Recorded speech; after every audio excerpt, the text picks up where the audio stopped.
कोशिश करता हूँ कि थोड़ा बहुत अगर समय मिल जाए तो बीच में जो चला जाए।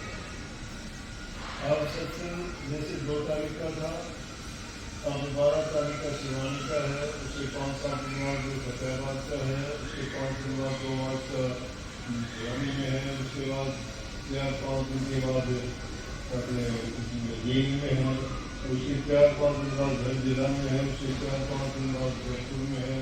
तो मौसम अब ठीक हो गया ना, तो उसके साथ साथ सत्संग में कार्यक्रम बन गए। फिर भी ये कहिए महापुरुषों ने सत्संग की आधी नदी तक के विरुद्ध आधार फिर भी नहीं बराबरी संतन की ओर सकती। सत्संग तो दो नदी का भी मिल जाए तो सत्संग का एक वचन मिल जाए, इंसान सबके दिल से उसको अपने जीवन में लागू कर ले, मान ले, या उसको अपने जीवन को उसके अनुसार ढाल ले, तो सब कुछ मिल जाता है।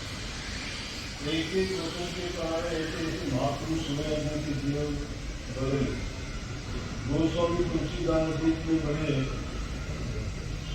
लेखक हुए, संत हुए, जिन्होंने रामचरितमानस रामायण लिखी, वो एक ही वचन के कारण, और वो भी अपनी पत्नी को गुरु मान लिया। अपनी पत्नी से इतना प्रेम करते थे कि शादी होने के बाद वो एक दिन के लिए घर गई थी, उसी रात पीछे पीछे चले गए। जंगल बियाबान को पार करते हुए गोपालगंज में जानवरों से भी कोई भय डर नहीं था, क्योंकि जिस इंसान को जिस चीज की लगन हो जाती है वो फिर जो आसपास की चीजें या कोई ऐसे जो विरोधी चीजें होती हैं उनकी परवाह से उसको एक ही निशाना होता है। जंगल को पार किया, नदी को पार करने के लिए कोई रास्ता नहीं था, रात के टाइम में कोई मुद्दा तैरता हुआ उसको पकड़ते नदी को पार किया। घर में गई तो सब दरवाजे पर बैठे, रात का टाइम, एक सांप छत पे लटका हुआ था, सांप को पकड़ के घर के अंदर घुस। पत्नी ने पूछा कैसे आए, हैरान थी देखते।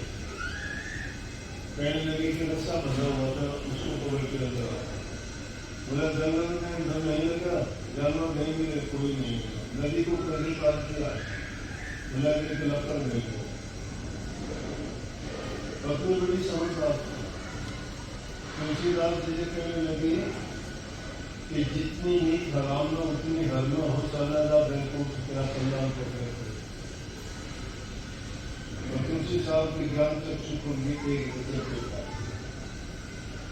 उन्होंने शिक्षा दे दी कि जिस चीज के कारण, एक छोटे से काम वासना के कारण, एक स्त्री के प्रेम के कारण तो आपको रोक नहीं पाए। बड़े से बड़े खतरे में लेते भी आप रात में ही आ गए। अगर इतनी प्रीत को दूसरे करते तो कहीं मुक्ति हो जाती, क्या करना। वहीं से तुलसीदास जी घर छोड़ के चले गए, 12 वर्ष से मोड़ के। और उन्होंने इतना अपनी भक्ति की, जब रामायण लिखते थे तो कहते हैं कि वो जंगल जिसमें माता सीता, वो हिरण का करना, रामचंद्र जी का घूमना, और उनमें जो जो हालात थे, जो उन्होंने रामायण में घटनाएं लिखी, तो कहते हैं वो घटनाएं बीच में आपको सामने रामचंद्र जी के उनको दर्शन।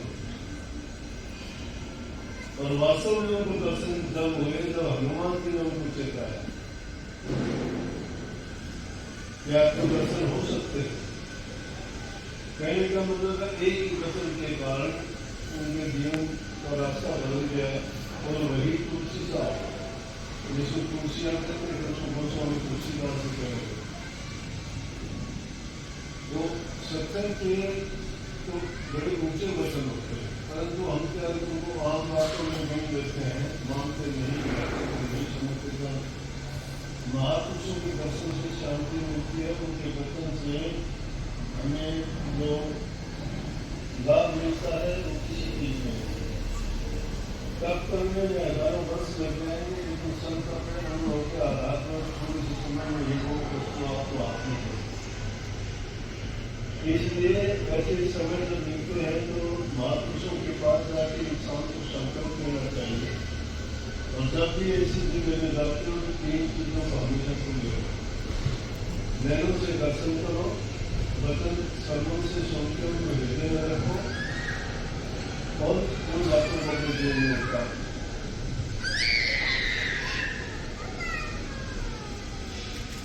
उनको अपने जीवन में उतार दो तो आपको ये जो संसारिक पदार्थ दिख रहा है जिसके कारण हम परेशान होते हैं रात में भागदौड़ में, संसारिक की सारी चीजें हमें कुछ नजर आने लगेंगी, जीवन में शांति और संतोष होगा।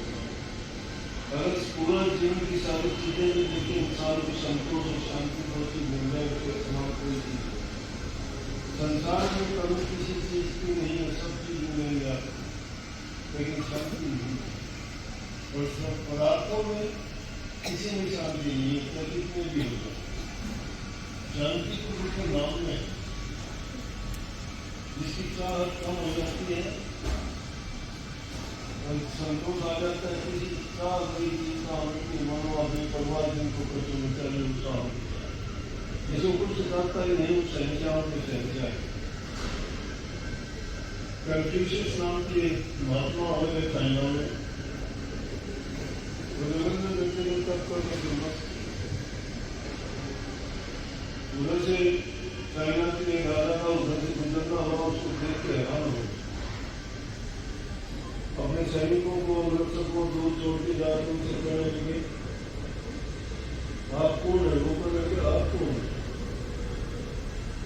महात्मा कहने लगे मैं राजा हूँ। बोला तू कैसा राजा? राजा तो मैं हूँ। बोला वो कैसे? तेरे पास